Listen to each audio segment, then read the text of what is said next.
بناء على طلب أصحابي وأصدقائي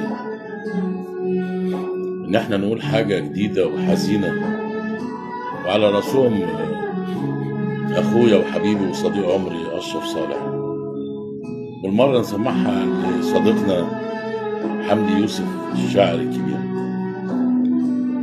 هي حزينة شوية وفيها حزن مش حزن. اسمها الكومبارس،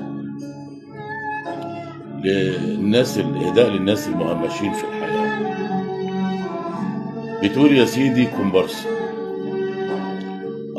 على الزمن لما يفوت ويعدي، ما بيتحركش، ما بيتكسفش، ولا حتى عمره يهدي. على التاريخ يجري على طول ويودي. ويا دنيا مهما نحايلك بتحراني وتعندي، ولا حتى مسلفاني، ولا ليكي ديون عندي. ده زاد في العمر وده بيقل، وده في النعيم وده شقيان بيكل.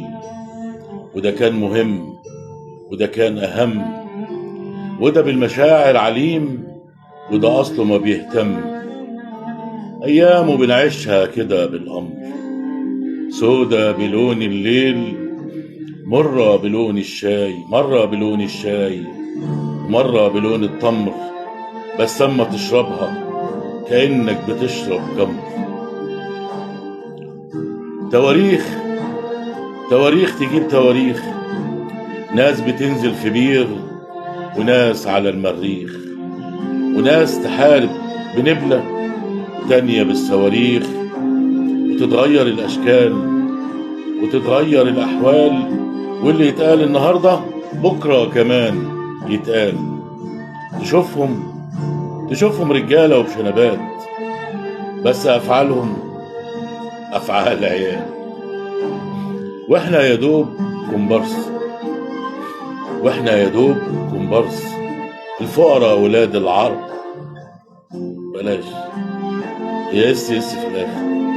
وإحنا يا دوب كومبارس، الفقراء ولاد العرب، محطوطة جوه الفيلم، محشورة جواه حشر. وعشان ما ياخدوا الأجر لازم هيقفوا صف، وناس هتشتمهم بكلام كأنه السم. قرفتنا ريحة عرقكم، مدغور كتكل هم. واحنا يا دوب كومبارس، الفقراء ولاد العرس، محطوطة جوه الفيلم، محشورة جواه حشر. وعشان ما ياخدوا الأجر لازم هيقفوا صف، وناس هتشتمهم بكلام كأنه السم. قرفتنا ريحة عرقكم، مدغور كتكل هم، كتكل هم، كتكل هم، كتكل هم. كفاية كده. الشاعر خالد فضل.